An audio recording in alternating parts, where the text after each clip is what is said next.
भारतीय जितने परिवार थे उनकी जो मदद होनी चाहिए वो नाकाम रही। और जो सरकार का फैसला भी था कि हमें हमेशा जिसके साथ अन्याय हो उसके साथ खड़ा होना चाहिए। आज जो भारत सरकार है न जाने कौन सी ताकत की बात करती थी। ये लोग वो कहते थे कि हमारा दुनिया में डंका बज रहा है, लेकिन डंका बजाने वालों ने कितना बड़ा धोखा दिया कि उनके जो भारतीय फंसे थे उन्हें नहीं निकाल पाए।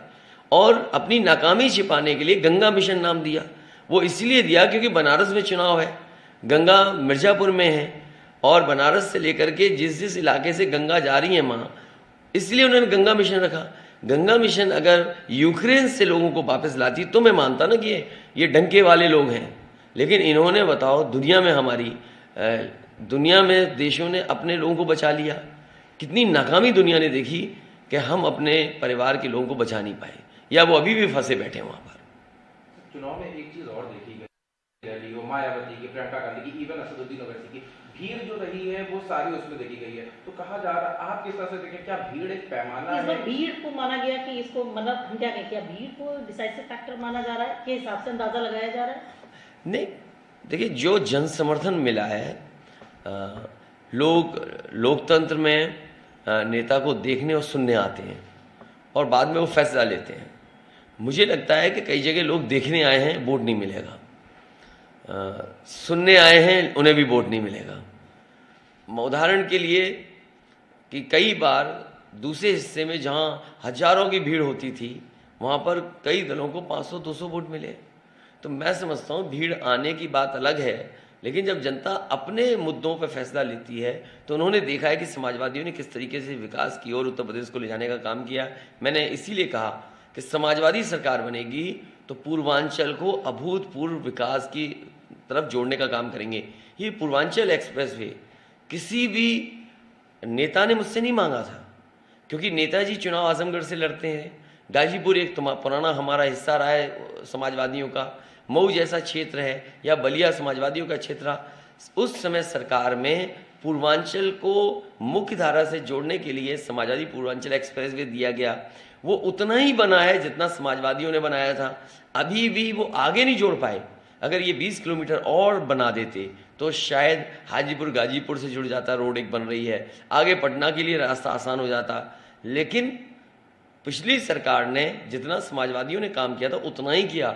और फिर उस हाईवे के दुर्दशा ये है कि राइडिंग क्वालिटी बेकार है, जो वाइडनिंग होनी चाहिए थी वो वाइडनिंग उतनी नहीं है। मीडियन इन्होंने खा लिया केवल इसलिए कि झूठा प्रचार करने के लिए, दूसरे लोगों को धोखा देने के लिए इसलिए किया। मैं ये कह सकता हूँ इस चुनाव में पूर्वांचल की जनता को अभूतपूर्व विकास से जोड़ने का काम समाजवादी लोग करेंगे, और उन्हें भरोसा भी है इस बात का कि समाजवादी लोग आते हैं तो विकास होता है।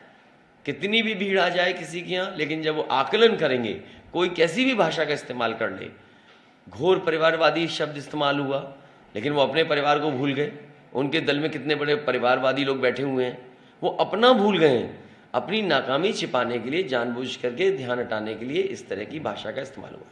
एक और बात रही है, जो डीबीटी के थ्रू पैसा दिया वो एक बड़ा डिसाइसिव रोल प्ले करेगा। महिलाएं बड़ा साइलेंट वोटर हैं जो उनको वोट कर रही हैं, क्योंकि बड़ा माताओं बहनों के लिए एंटी रोमियो स्क्वाड हो या मिशन शक्ति चला है। आप कैसे देखते हैं, क्योंकि आपकी रैली में हमें यूथ बहुत स्पॉन्टेनियसली आपके साथ आ रहा था या आपको सुनने आ? बीजेपी के लोगों ने जब सबको परेशान कर दिया, हर परिवार में लोग दुखी हो गए, दवाई के लिए तरस गए, तब जाकर के ये भोजन दिलाया। कौन भूल जाएगा कि लोग पैदल पैदल अपने घर पहुंचे थे? कौन भूल जाएगा कि 90 मजदूर मरे थे उत्तर प्रदेश में? सरकार ने क्यों मदद नहीं की उन 90 परिवारों की? समाजवादियों ने हर परिवार की मदद की। बीजेपी वाले बताएं कि एक गर्भवती माँ जो महाराष्ट्र से चली थी, ललितपुर में उसको बेटी पैदा हुई, किसी ने मदद नहीं की। 3 घंटे के आराम के बाद वो फिर अपने घर गांव पैदल पैदल चली गई। मैं जानना चाहता हूँ ये सरकार कहाँ थी उस समय? एक बच्चा लॉकडाउन जो पैदा हो गया बॉर्डर पे, वो अपने घर नहीं पहुँच पाया क्योंकि दोनों तरफ लॉकडाउन था, नेपाल और भारत में। तो सरकार उस समय कहाँ थी? सरकार ने धोखा दिया। ये केवल राशन इसलिए बांट रहे हैं कि उन्हें वोट चाहिए, और फिर ये राशन भी तो जनता के पैसे का है। ये जो नमक की बात कर रहे हैं कि वोट अगर इनको नहीं दोगे तो नमक हरामी है। जो लोग नमक पे वोट मांग रहे हैं उन्हें सोचना चाहिए कि ये जनता के पैसे का ही नमक खरीदा गया है, तो जनता क्या उनसे पूछेगी? इसलिए बीजेपी को ये भाषा नहीं इस्तेमाल करनी चाहिए कि अगर नमक दिया है, वोट नहीं दोगे तो आप नमक के साथ धोखा कर रहे हो।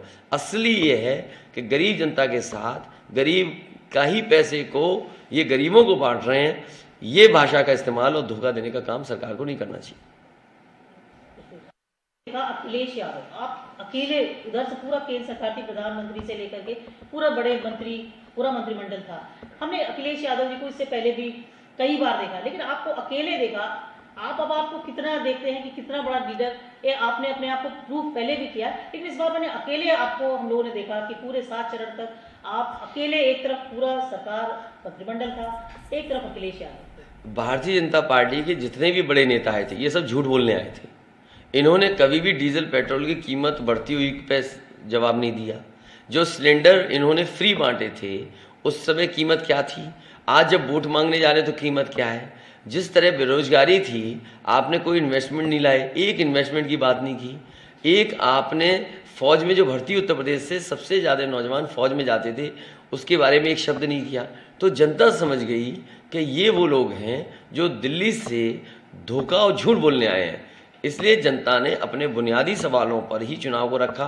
और मुझे खुशी है कि समाजवादी पार्टी के साथ न केवल नौजवान बड़ी संख्या में आए, बल्कि बुजुर्ग व किसानों ने भी समर्थन दिया, मजदूर भाइयों ने भी समर्थन दिया, बड़े पैमाने पे माताओं बहनों ने समर्थन दिया, क्योंकि उन्होंने देखा कि किस तरीके से एम्बुलेंस उनके लिए चली थी, किस तरीके से समाजवादी पेंशन बटी थी। इन्होंने तो झूठ बोला कि हमने लैपटॉप और टैबलेट बांट दिया, सबको स्मार्टफोन बांट दिया। मैं तो याद है कि मुख्यमंत्री जी जाने कितनी सभाओं में कहा कि 2 करोड़ स्मार्टफोन बांट दिए, जबकि बांटे कुछ भी नहीं इन्होंने।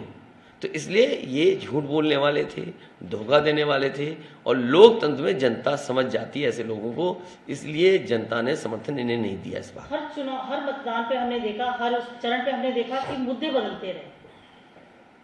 जिन्ना से शुरुआत होकर के वो बाद में परिवारवाद और यहाँ तक आए, यूक्रेन तक भी आ गए। आप कैसे देखते हैं कि क्या वजह बदलते रहने? भारतीय जनता पार्टी ने कभी भी महंगाई पर अपना पक्ष नहीं रखा, बेरोजगारी पे पक्ष अपना नहीं रखा, किसान के साथ जो गन्ने का भुगतान होना चाहिए उस पर पक्ष नहीं रखा, बिजली उत्पादन उत्तर प्रदेश में नहीं बढ़ा इस पर भी पक्ष नहीं रखा। तो असली सवाल ये था कि आपको असली मुद्दों पे बात करनी नहीं थी, इसीलिए आप वो सवाल उठा रहे थे जिनका जनता से कोई लेना देना नहीं था। ये सवाल इसलिए उठाए जा रहे थे जनता को गुमराह करने के लिए। लेकिन मुझे खुशी है कि जनता उत्तर प्रदेश के अभूतपूर्व विकास को और समाजवादियों के किए हुए विकास पे भरोसा उन्होंने जताया। 10 मार्च के लिए आप कितना आश्वस्त हैं? और अब आप चूंकि अगर सरकार बनते हैं तो आपका पहला क्या वो रहेगा काम, जो हम कह सकते हैं कि पहले तो मैं परिणाम देखूंगा कि परिणाम क्या आ रहा है, और मुझे उम्मीद है कि उत्तर प्रदेश की जनता 300 से पार समाजवादियों के और गठबंधन को जिताएगी। और आज जो 7वें चरण का चुनाव होने जा रहा है, इसमें पूर्वांचल की जनता को मैं भरोसा दिला सकता हूं कि समाजवादियों को जब भी मौका मिलेगा तो अभूतपूर्व विकास पूर्वांचल का कराने का काम समाजवादी सरकार में होगा। तो अखिलेश यादव को सुन रहे थे आप। अखिलेश यादव का जिस तरह से कहना है कि 300 सीटें